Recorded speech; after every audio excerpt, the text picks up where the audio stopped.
The golden autumn leaves danced outside the tall windows of Windsor Castle as Queen Camilla sat in her private study, carefully writing invitations for her upcoming birthday celebration. Her fingers trembled slightly as she penned each name, knowing how important this gathering would be for her family. After years of being seen as an outsider, she finally felt accepted into the royal fold, and this party would prove it to everyone. Camilla had planned everything perfectly. Her sister Annabelle would finally meet the extended royal family properly. Her children, Tom and Laura, would bring their families, creating a wonderful blend of her old life and new royal duties. She imagined her grandchildren playing in the castle, gardens while the adults shared stories and laughter. Around the dining table, the Queen consort had specifically chosen the blue drawing room for the celebration. It was one of King Charles's favorite rooms, filled with beautiful paintings and elegant furniture that spoke of centuries of royal history. She wanted her husband to feel comfortable while her family experienced the magic of royal life for the first time. As she sealed the last invitation, Camilla felt a warmth in her heart. This celebration meant everything to her. It would show the world that her family was now truly part of the royal family. She had waited so long for this moment, through all the difficult years when the public criticized her relationship with Charles, through the challenging times when she felt like an outsider looking in. Her assistant knocked gently on the door, interrupting her thoughts. "Your Majesty, His Majesty requests to see you in his office immediately." The tone was formal, but Camilla detected something unusual in the voice. She gathered her invitations and walked down the long corridor, her heels clicking softly on the polished marble floor. Charles stood behind his desk, looking out the window with his hands clasped behind his back. His usually warm demeanor seemed distant and cold. Without turning around, he spoke in a voice that made Camilla's heart skip a beat. "I've been thinking about your birthday celebration, and I believe we need to make some changes." Camilla felt the blood drain from her face, though she tried to maintain her composure. "What kind of changes, darling?" she asked, hoping her voice sounded steadier than she felt. The invitations in her hand suddenly felt heavy, like they were made of lead instead of paper. "The guest list needs to be refined," Charles said, finally turning to face her. His eyes were cold in a way she had never seen before. "We must consider the image of the monarchy and what message we're sending to the public and the Commonwealth." The room fell silent, except for the ticking of an antique clock on the mantelpiece. Camilla stared at her husband, trying to understand what he was really saying. After everything they had been through together, after all the years of standing by each other through public criticism and family drama, was he really going to exclude her family from her own birthday celebration? "Charles, these are my children, my sister, my grandchildren," she said quietly, her voice barely above a whisper. "They're not just names on a list. They're my family, and now they're your family too." The king's expression didn't change. He picked up a piece of paper from his desk and held it out to her. "This is the approved guest list. I think you'll find it more appropriate for a royal celebration." Camilla took the paper with shaking hands, her eyes scanning the names. Every single member of her family had been crossed out in red ink. In their place were names of politicians, foreign dignitaries, and distant royal relatives she barely knew.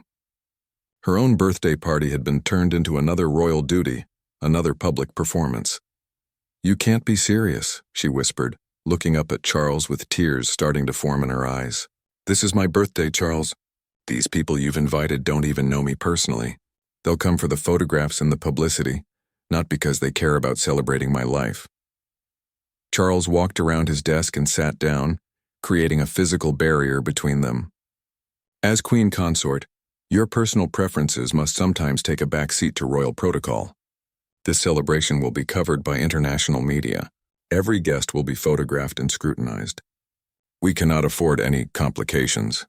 The word complications hit Camilla like a slap across the face. Her family, the people who had loved and supported her through everything, were now considered complications. She thought about her grandchildren, who had been so excited to see the castle and meet their step-grandfather properly. She thought about her sister Annabelle, who had defended Camilla through all the difficult years in the press.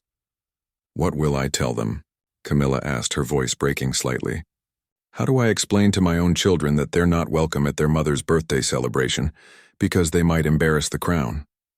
Charles's face remained emotionless as he shuffled through some papers on his desk. I'm sure you'll find the appropriate words. You've always been good with difficult conversations. Standing in that ornate office, surrounded by portraits of previous kings and queens, Camilla felt more alone than she had ever felt in her entire life.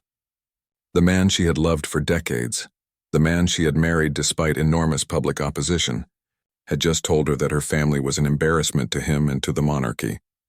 She looked down at the revised guest list again, seeing names of people who would shake her hand politely and make small talk about the weather, while photographers captured their smiles. This wasn't a birthday celebration. It was a royal performance, and she was just another actor playing her assigned role. I need some time to think about this, she said finally, her voice steady despite the storm raging inside her heart. Of course, Charles replied without looking up from his papers, but the invitations need to go out tomorrow. We can't delay any longer. Camilla walked toward the door, clutching the unwanted guest list in her hand. As she reached for the handle, she turned back one more time. Charles, do you remember why we fell in love? Do you remember the woman you married?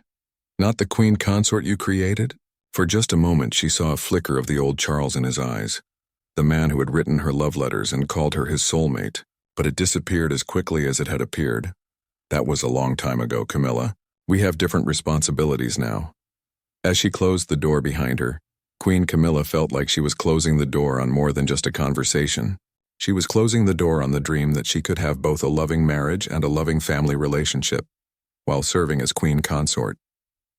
Apparently she could only choose one, and Charles had just made that choice for her. Camilla spent the entire night staring at the ceiling of her bedroom, unable to sleep. Charles had retired to his separate quarters without saying goodnight, leaving her alone with her racing thoughts. The ornate room that had once felt like a sanctuary now felt like a beautiful prison. Every piece of furniture, every painting on the wall reminded her of the royal duties that seemed to be slowly consuming her identity. At dawn, she made a decision that surprised even herself. Instead of calling her private secretary to send out Charles's approved invitations, she picked up her personal phone and dialed her daughter Laura's number. Her hands were still shaking, but her voice was stronger than it had been the night before. "Mom, you're calling quite early," Laura said with concern in her voice. "Is everything all right?" "Laura, darling, I need to tell you something about the birthday party," Camilla began, her heart pounding as she prepared to break her daughter's heart. "There have been some changes to the plans." She could hear Laura's excitement on the other end of the phone. "Oh, what kind of changes? Are we having it in a different room? Tom and I were just discussing what the children should wear to meet Grandpa Charles properly." Camilla felt tears starting to form again. "Actually, sweetheart, the king has decided that the celebration should be more formal. It's going to be a state function rather than a family gathering." There was a long pause on the other end of the line. Laura's voice was quieter when she spoke again. "What does that mean exactly, Mum?" "It means you won't be invited, darling. None of you will be. Charles feels it would be better for the monarchy if only official dignitaries and royal family members attended." The silence that followed was deafening. Camilla could almost hear Laura's heart breaking through the phone. When her daughter finally spoke, her voice was tight with hurt and anger. "So we're not considered family then? After all these years of supporting you through everything? After defending you to our friends when the press was cruel? After welcoming Charles into our lives, we're suddenly not good enough for your birthday party?" Camilla closed her eyes, feeling the weight of every word. "Laura, please don't think that. This isn't my choice. If it were up to me, you would all be here, and it would be the wonderful family celebration I planned. But it's not up to you, is it, Mum?" Laura's voice was getting sharper. "You're the queen consort of England, and you can't even invite your own children to your birthday party. What's the point of all that power if you can't use it for the people you love?" The question hit Camilla like a physical blow because it was exactly what she had been asking herself all night. What was the point of wearing the crown jewels and living in palaces if she couldn't share those experiences with the people who mattered most to her? "I have to call Tom and Aunt Annabelle," Laura continued, her voice now cold and distant. "I have to explain to my children why they can't see their grandmother on her special day. I have to tell them that apparently being related to the Queen isn't enough to get an invitation to her party." After Laura hung up, Camilla sat in her dressing gown, staring at her phone. She knew she had to make 2 more calls, and each one would be just as difficult. Her son Tom took the news with the polite coldness he had learned in his expensive boarding schools. but she could hear the disappointment underneath his controlled voice. "I suppose we should have expected this, Mum," he said quietly. "We always knew that your royal duties would eventually take priority over family relationships. We just hoped it would take longer." The call to her sister Annabelle was the most heartbreaking of all. Annabelle had been Camilla's closest confidant through every difficult period of her life. She had been there during the messy divorce from Andrew Parker Bowles, through the dark years when the public hated her for her relationship with Charles, and through the nervous excitement of becoming queen consort. "Milla, are you telling me that my own sister is uninviting me from her birthday party? Because I might embarrass the royal family?" Annabelle's voice was filled with a mixture of hurt and disbelief. "I'm not uninviting you, Annie. Charles made this decision, and I don't know how to fight it without causing a huge scandal that could damage the monarchy. So you're choosing him over us," Annabelle said simply. "You're choosing the crown over your family." "That's not fair," Camilla protested, but even as she said it, she wondered if it was true. Was she choosing Charles and the monarchy over her own family? Was she so afraid of losing her position that she was willing to sacrifice the people who had loved her before she ever wore a tiara? "Fair?" Annabelle laughed bitterly. "Nothing about this situation is fair, Milla. You waited decades to marry the man you loved. You endured public humiliation and hatred to be with him. You've supported him through every crisis and controversy.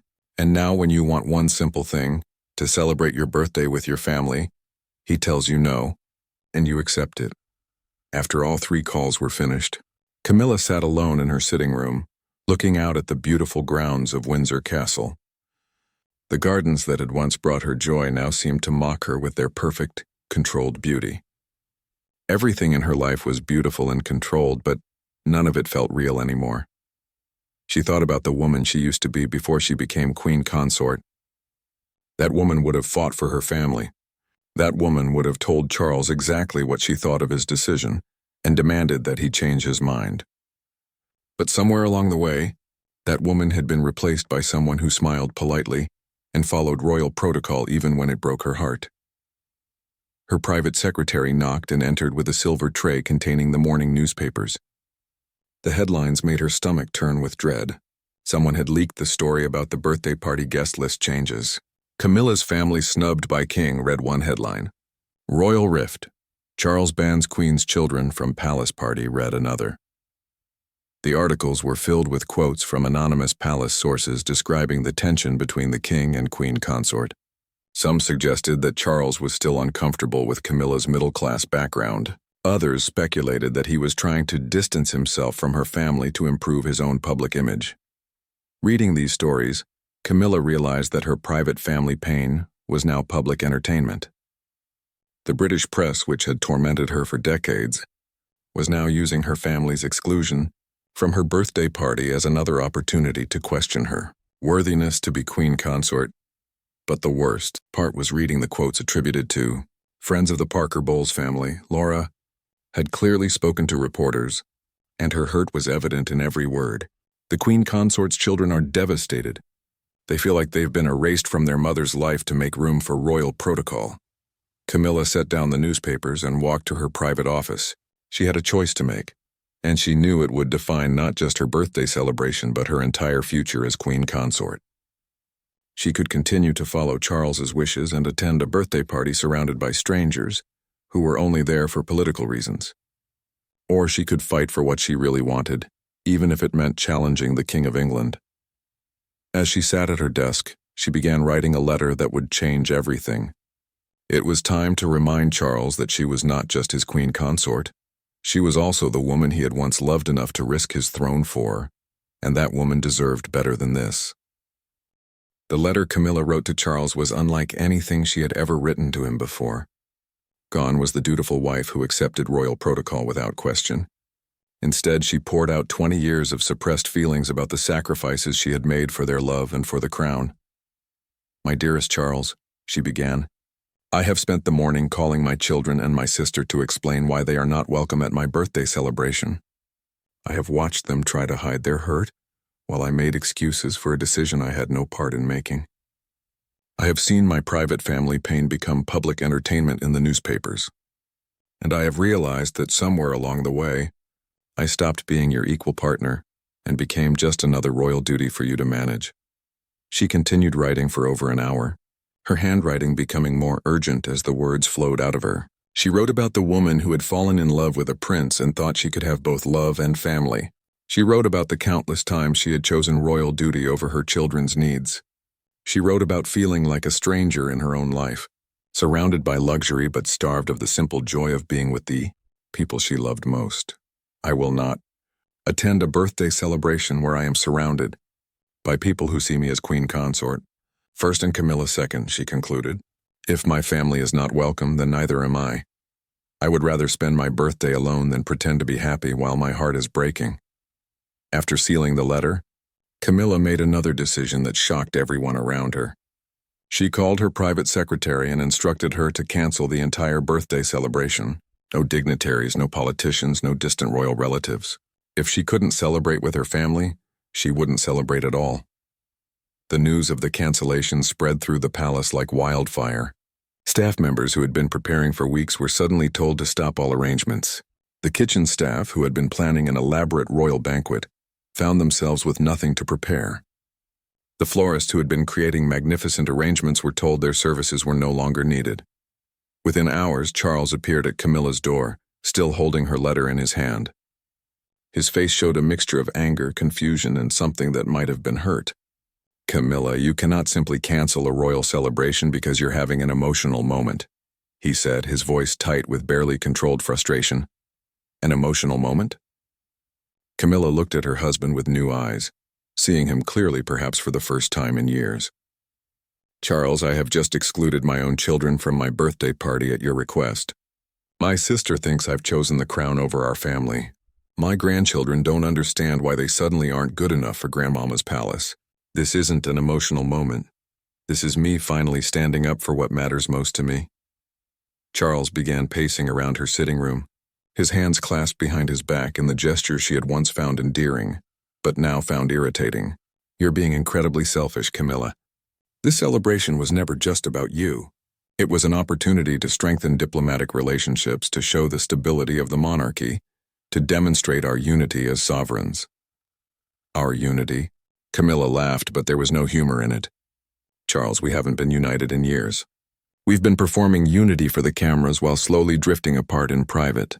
You make decisions about my life without consulting me. You treat my family like they're an embarrassment to be hidden away. You've turned me into a puppet who smiles and waves while you pull the strings. The king stopped pacing and turned to face her fully. That's not fair, and you know it. Everything I do is for the good of the monarchy. Every decision I make considers the long-term impact on the crown and the Commonwealth. You knew this when you married me. No, Charles, I married a man who told me he loved me more than his duty to the crown. I married a man who said we would face everything together as partners. I didn't marry a king who would use royal protocol as an excuse to exclude my family from my own birthday party. Their argument was interrupted by a knock at the door. A nervous-looking palace aide entered with another stack of newspapers. The headlines had gotten even worse. Queen Camilla cancels birthday party and royal tantrum, screamed one tabloid. Another read, Palace in crisis as king and queen consort fight over family.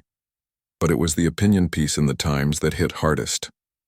A respected royal correspondent had written an editorial questioning whether Camilla was truly suited for the role of queen consort if she couldn't handle the separation between personal and royal duties.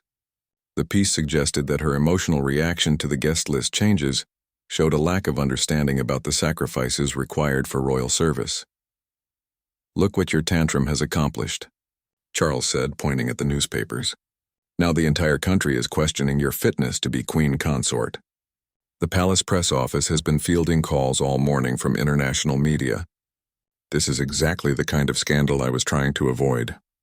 Camilla stared at the headlines, feeling a mixture of shame and defiance. Part of her wanted to apologize, to fix the situation by going back to being the dutiful wife who never caused problems. But a stronger part of her, the part that had been suppressed for too long, refused to back down. Maybe they're right to question my fitness, she said quietly. Maybe I'm not cut out to be a queen consort who has to choose between her role and her family. Maybe I'm too selfish to sacrifice my children's feelings for the good of the monarchy. Charles's expression softened slightly, and for a moment she saw a glimpse of the man she had fallen in love with decades ago. Camilla, you're not selfish. You're one of the most dedicated people I know. But being king and queen consort means making difficult choices that other people don't have to make. Difficult choices, yes, she agreed, but not impossible choices. Charles, I have given up so much for this role. I've had my grandchildren followed by paparazzi. I've watched my daughter cry because people say cruel things about her mother in the newspapers. I've missed family gatherings because of royal duties. I've done all of that willingly because I believed in what we were doing together. She walked to the window and looked out at the gardens where she had once imagined her grandchildren playing. But I will not give up the right to celebrate my own birthday with the people I love. That's not a royal duty. That's basic human decency. Charles joined her at the window and they stood in silence for several minutes. She could see him struggling with the situation, torn between his ingrained sense of royal duty and his love for the woman beside him. "What do you want me to do, Camilla?" he asked finally. "The newspapers are already calling this a constitutional crisis. If I reverse my decision now, it will look like I'm weak, like I can't control my own household. I want you to remember why we fell in love," she said simply. "I want you to remember that you once told me you would rather be a gardener at Highgrove than be king without me. I want you to decide whether you married me to have a queen consort or to have a wife." The silence that followed was the longest of their marriage. Everything they had built together hung in the balance, waiting for Charles to choose between the man he used to be and the king he had become. Finally, he spoke, his voice barely above a whisper. "If I invite your family back to the party, will you end this cancellation and resume the celebration?" Camilla turned to look at him, searching his face for any sign of the genuine love that had once been so obvious between them. "Is that what you want, Charles? Or is that what you think will make this scandal go away?" The King of England stood in his wife's sitting room, surrounded by newspaper headlines about their marriage crisis, and for the first time in years, he didn't have an easy answer. Charles spent the rest of that day locked in his private study, refusing to see anyone except his most trusted advisors. The palace was buzzing with rumors and speculation. Staff members whispered in corridors about the unprecedented cancellation of a royal celebration. Some took sides, quietly supporting either the king's concern for protocol or the queen consort's right to celebrate with her family. Meanwhile, Camilla received an unexpected phone call that changed everything. It was from Princess Anne, Charles's sister, who had always been known for her direct manner and no-nonsense approach to royal duties. "Camilla, I've been reading about this birthday party nonsense in the papers," Anne said without any preliminary pleasantries. "I think my brother has lost his mind." "Anne, I don't want to put you in the middle of this," Camilla replied, surprised by the call. "You're not putting me anywhere. I'm inserting myself because someone needs to talk sense into Charles. Do you know what he said to me when I asked him about excluding your family? He said it was about maintaining royal standards. I told him that the royal standard should be treating your wife with respect and dignity." Princess Anne had always been Camilla's strongest supporter within the royal family. Unlike some family members who had needed time to warm up to Charles's second wife, Anne had immediately appreciated Camilla's down-to-earth nature and strong work ethic. "I've been married to Timothy for over 30 years, Anne continued, referring to her second husband. "If he ever told me that my children from my first marriage weren't welcome at my own birthday party because they might embarrass him, I would pack my bags and leave that same day. The fact that you haven't done that already shows remarkable restraint." Camilla felt tears of gratitude forming in her eyes. After feeling so alone in her fight, having someone understand and support her position meant everything. "What should I do, Anne? The newspapers are calling me selfish and unstable. Charles thinks I'm damaging the monarchy with my tantrum. Maybe everyone is right. Maybe I'm just not suited for this role." "Rubbish," Anne said firmly. "You're one of the hardest working members of this family. You've transformed the public's perception of the monarchy through your charity work and your genuine care for people. Charles fell in love with you because you're real, not because you're a perfect royal robot. If he wants a queen consort who never has personal feelings or family loyalty, he married the wrong woman." That evening, Princess Anne did something unprecedented. She released a statement through her private office expressing support for Queen Camilla's position. The statement was carefully worded but unmistakably clear. Her Royal Highness believes that family relationships are fundamental to personal happiness in that royal duties should enhance, rather than replace the bonds between loved ones. The statement sent shockwaves through the British media and the international press. Never before had a senior member of the royal family publicly taken sides in a dispute between the king and queen consort. Royal commentators were divided. Some praised Anne for her loyalty to Camilla, while others criticized her for airing family disputes in public. But Anne's support had an unexpected effect. It gave other people permission to voice their own opinions about the situation. Letters began pouring into the palace from members of the public, and surprisingly, most of them supported Camilla. Ordinary people understood the pain of being forced to choose between family and duty, and they sympathized with a grandmother who wanted her grandchildren at her birthday party. One letter particularly moved Camilla. It was from a woman in Scotland who wrote, "Your Majesty, I am a working mother who has missed many family gatherings because of my job responsibilities, but I have never missed my own birthday celebration with my children, and I cannot understand why being queen consort should require you to do something that would break any mother's heart." The tide of public opinion was slowly turning in Camilla's favor, but the situation within the palace remained tense. Charles was furious about his sister's public statement and felt betrayed by what he saw as disloyalty to his decision as king. 3 days after the initial argument, William and Catherine, the Prince and Princess of Wales, requested a private meeting with Charles. They arrived at Windsor Castle with their children, who immediately asked where Grandmama Camilla was and why they couldn't see her. "Dad, we need to talk about this situation with Camilla," William said once the children were settled in another room with their nanny. "Catherine and I have been discussing it, and we think you're making a mistake." Charles looked surprised. He had expected support from his son and daughter-in-law, who had always been careful to maintain royal protocol and avoid family drama. "This isn't about taking sides," Catherine added gently. "This is about understanding what's really important. Camilla has been nothing but supportive of our family. She's been a wonderful grandmother to our children and a loyal wife to you. She's earned the right to celebrate her birthday with her own family." William leaned forward in his chair, his voice earnest and respectful but firm. "Dad, I remember how it felt when you and Mom were divorced, when family celebrations became complicated and painful. I remember the hurt in your eyes when you couldn't be with the people you loved most. How can you do that to Camilla now?" The comparison to his own painful divorce from Diana hit Charles like a physical blow. He remembered the agony of missing important moments with his sons because of royal protocol and public perception. He remembered the loneliness of attending royal functions while his personal life was falling apart. "It's different, William. That was a marital breakdown. This is about maintaining the dignity of the crown." "No, Dad, it's exactly the same," William replied. "It's about choosing protocol over people, ceremony over genuine relationships. You taught me that the monarchy only survives if it remains connected to real human experiences. Excluding Camilla's family isn't protecting the crown. It's making it look cold and heartless." Catherine reached over and gently touched Charles's hand. "Your Majesty, our children love their step-grandmother. When they heard she canceled her birthday party, Charlotte asked if it was because she was sad. How do we explain to them that Grandmama is sad? Because her own family isn't welcome at her celebration." That night, Charles walked alone through the corridors of Windsor Castle, thinking about the conversations with his sister, his son, and his daughter-in-law. The castle that had been his sanctuary for decades now felt empty and cold. The weight of the crown, which he had spent his entire life preparing to carry, suddenly felt unbearable. He found himself standing outside Camilla's bedroom door, knowing she was awake but uncertain whether she would want to see him. They hadn't spoken privately since their argument 3 days earlier, communicating only through staff and formal notes about essential royal business.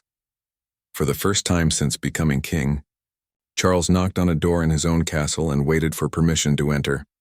When Camilla opened the door, he saw that she had been crying, and the sight of her tears broke something inside him that royal training and protocol had kept carefully locked away. "May I come in?" he asked, his voice humble in a way it hadn't been for years. Camilla stepped aside to let him enter, but she didn't speak. They sat on opposite sides of her sitting room, two people who had once been inseparable now feeling like strangers in their own marriage. "I've been thinking about what you said," Charles began slowly, "about remembering why we fell in love, about choosing between having a queen consort and having a wife. Camilla looked at him with eyes that held both hope and wariness. She had learned not to trust easy words from the man who had become so skilled at saying what people wanted to hear. "And what have you decided?" she asked quietly. Charles was quiet for a long moment, and when he finally spoke, his voice carried the weight of a man who was finally being honest with himself and his wife. "I've decided that I've been a fool," Charles said, his voice breaking slightly.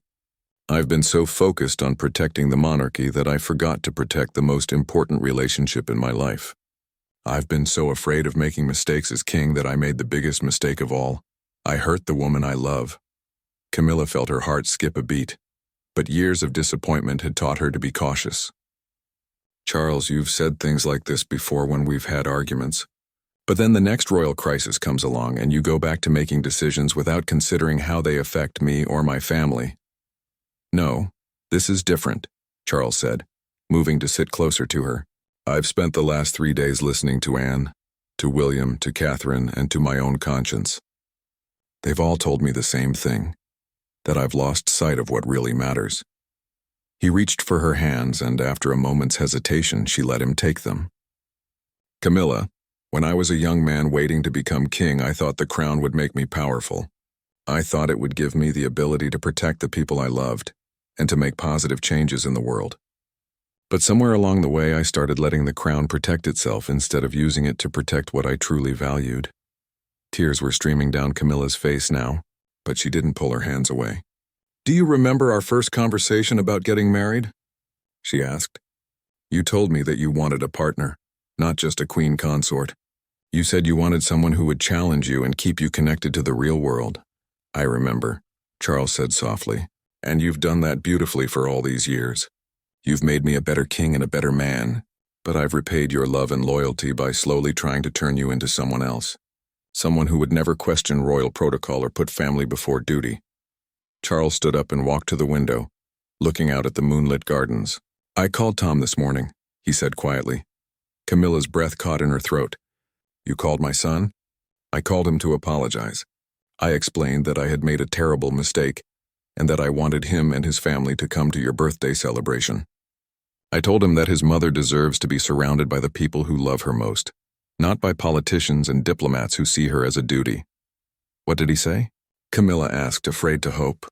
Charles turned back to face her, and she could see tears in his eyes for the first time in years. "He said he would be honored to attend, but only if I could promise him that this kind of thing would never happen again. He said he couldn't bear to watch his children get excited about royal events only to be excluded at the last minute because of protocol." "And what did you tell him?" "I told him that I was going to make some changes to how we handle royal protocol when it comes to our family. I told him that his mother had taught me that the monarchy is supposed to serve the people, not the other way around. And that includes serving the people we love most." Charles sat back down beside Camilla and took her hands again. "I also called Laura and your sister Annabelle. Laura was less forgiving than Tom. She told me that she had spent 3 days explaining to her children why their grandmother's husband didn't want them at the party, and that no apology could undo that hurt." Camilla winced, knowing how protective Laura had always been of her children. "She has every right to be angry with you, Charles. You hurt her children, and that's unforgivable in a mother's eyes." "I know," Charles said quietly, "but she also said something that made me think.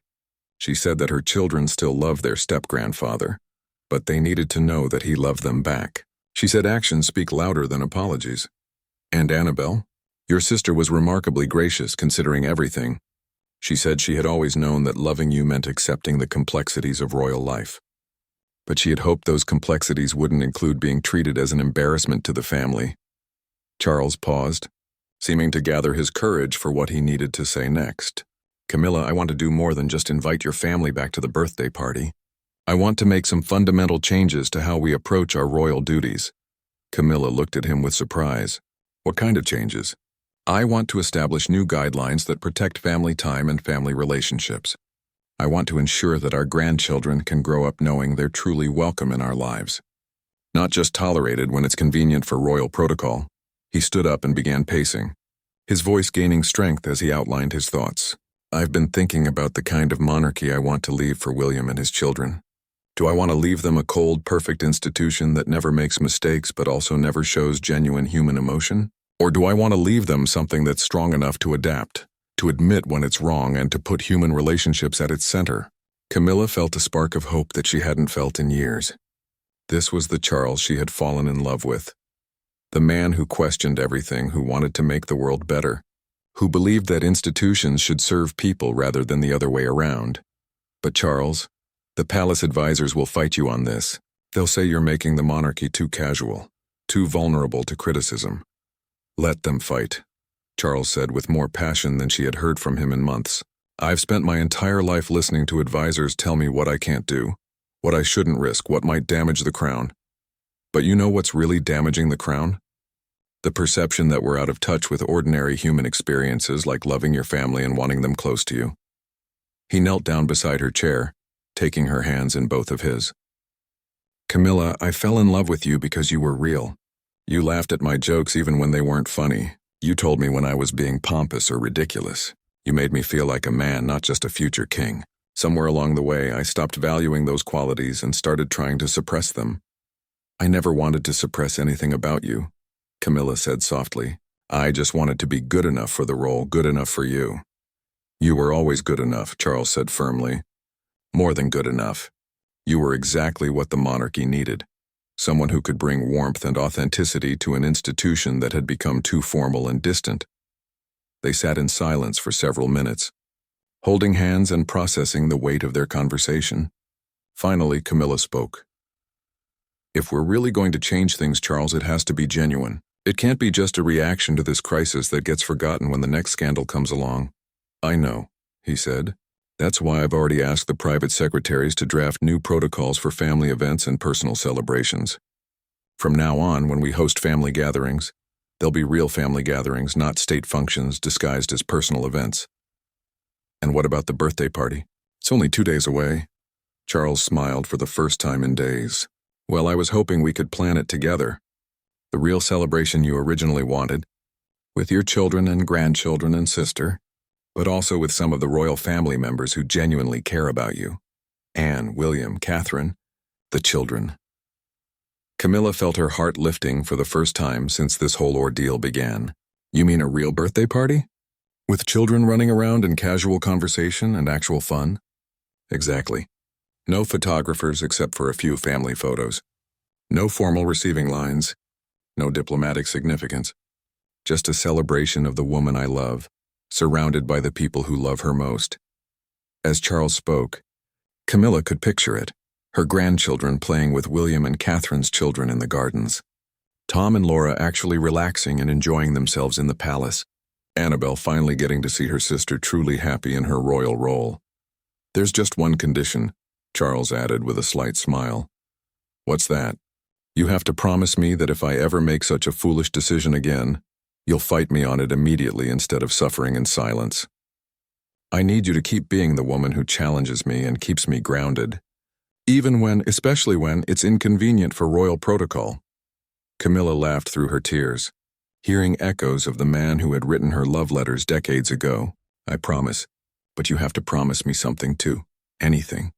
Promise me that we'll remember this conversation the next time palace advisors try to convince us that our personal relationships are less important than public perception. Promise me that we'll choose each other and our family over protocol when it really matters. Charles leaned forward and kissed her gently. I promise. And I have one more surprise for you. What's that? I've invited your first husband, Andrew, and his wife to the party too. Tom mentioned that the children would love to have both their grandfathers there, and I realized that excluding him would be just as petty and protocol-obsessed as excluding the rest of your family. Camilla stared at him in amazement. The idea of Charles voluntarily inviting her ex-husband to a palace celebration would have been unthinkable just a week ago. It was a gesture that showed he truly understood what family meant to her.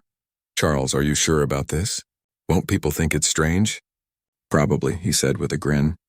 But I've decided I'd rather be thought strange for including people than cruel for excluding them.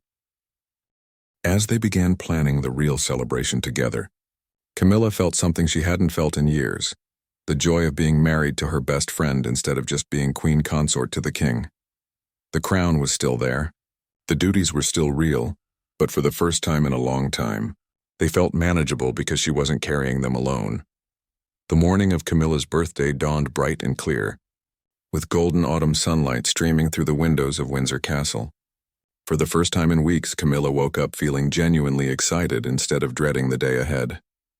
She could hear children's laughter echoing from the gardens below, where her grandchildren were already playing with William and Catherine's children, under the watchful eyes of their nannies. As she dressed for her celebration, Camilla chose a flowing blue dress that her grandchildren had always said made her look like a real queen, not because of its formality, but because it made her smile. She left her tiara in its case, opting instead for a simple pearl necklace that had belonged to her grandmother. The transformation of the blue drawing room was remarkable. Instead of the formal state dinner setup that had been originally planned, the room now looked warm and inviting. Round tables were arranged to encourage conversation, with comfortable chairs that allowed people to actually relax. Fresh flowers from the castle gardens, picked by the children that morning, decorated every surface in mismatched faces that somehow looked more beautiful than any formal arrangement. The first guests to arrive were Tom and his family. Camilla watched from the window as her son helped his children out of the car, pointing up at the castle towers and answering their excited questions about where Grandmama lived. When Tom looked up and saw her watching, he gave her a genuine smile that told her all was forgiven. Laura arrived shortly after with her husband and children, though Camilla could see that her daughter was still somewhat reserved. The hurt from the original snub hadn't completely healed, but Laura had come because she loved her mother and wanted to try to rebuild their relationship. The moment that brought tears to Camilla's eyes was when Annabelle arrived. Her sister stepped out of the car carrying a small wrapped package and immediately looked up at the castle with wonder, just as she had when they were children visiting grand houses on family trips. "Milla," Annabelle called out as soon as she saw her sister, using the childhood nickname that no one else was allowed to use. "Happy birthday, my dear." But perhaps the most surprising arrival was Andrew Parker Bowles, Camilla's first husband, accompanied by his wife Rosemary. Charles personally greeted them at the door, and observers later said it was one of the most gracious displays of modern royal behavior they had ever witnessed. "Andrew, thank you for coming," Charles said warmly, extending his hand. "The children have been asking about their grandfather all morning." Andrew, who had always maintained a dignified silence about his famous ex-wife, seemed genuinely moved by the invitation. "Your Majesty, this means more to Camilla than you know. Family has always been the most important thing to her." As the celebration began, something magical happened. Without the pressure of formal protocol and media attention, everyone relaxed into genuine enjoyment. The children ran between the adults, showing off their drawings of the castle and begging for stories about royal life. Tom and William discovered a shared passion for environmental conservation and spent an hour deep in conversation about sustainable farming practices. Laura and Catherine found themselves comparing notes on raising children in the public eye, sharing the unique challenges that few other mothers could understand. "It's strange," Laura said, "but I never expected a princess to worry about the same things I worry about with my children." "We're all just mothers trying to do our best," Catherine replied warmly. "The titles don't change that." Princess Anne arrived fashionably late, bringing with her a wickedly funny story about a diplomatic dinner gone wrong that had everyone, including Charles, laughing until they cried. She made a point of spending time with each of Camilla's family members, treating them not as outsiders who had been graciously permitted to attend, but as the important people they had always been in Camilla's life. The moment that defined the entire celebration came when Camilla's youngest grandchild, 5-year-old Arthur, tugged on Charles's jacket and asked seriously, "Grandpa Charles, why did you change your mind about letting us come to Grandmama's party?" The entire room fell silent, adults holding their breath as they waited to see how the King of England would answer a child's direct question about his mistake. Charles knelt down to Arthur's eye level and spoke in a voice that was clearly audible to everyone in the room. "Arthur, sometimes grown-ups make mistakes when they're worried about doing the right thing. I was so worried about following all the royal rules that I forgot about the most important rule of all." "What's that?" Arthur asked with the intense curiosity of a 5-year-old. "The most important rule is to be kind to the people you love and to make sure they know they're welcome in your family." "I forgot that rule for a little while, but Grandmama helped me remember it," Arthur considered this seriously, then nodded with satisfaction. That's okay, Grandpa Charles. Sometimes I forget rules too, but Mummy says the important thing is to say sorry and do better next time. Your mummy is very wise, Charles said, ruffling the boy's hair, and you're absolutely right. As the afternoon progressed, Camilla found herself moving through the room in a state of pure happiness. This was what she had dreamed of when she first imagined becoming part of the royal family. Not the formal ceremonies or the public attention, but the simple joy of having her two families blend together in warmth and acceptance. When it came time for the birthday cake, a beautiful but not overly formal creation decorated with fresh berries, everyone gathered around as Camilla prepared to make her wish. She looked around the room at the faces of everyone she loved most, her children and grandchildren, her sister, her husband, and the royal family members who had become genuinely dear to her. "What are you going to wish for, Grandmama?" asked Charlotte, William and Catherine's daughter. Camilla smiled as she looked around the room one more time. "I think I'm going to wish for more days exactly like this one," she said. "Days when we're all together and no one has to pretend to be anyone other than who they really are." As she blew out the candles, everyone cheered, and Charles stepped forward to give her a kiss that felt like the kisses from their early courtship, full of genuine love and appreciation rather than dutiful affection. Later that evening, after the last guests had departed and the children's excited voices had faded into memory, Charles and Camilla sat together in her sitting room, still wearing their party clothes but with their shoes kicked off and their formal composure completely abandoned.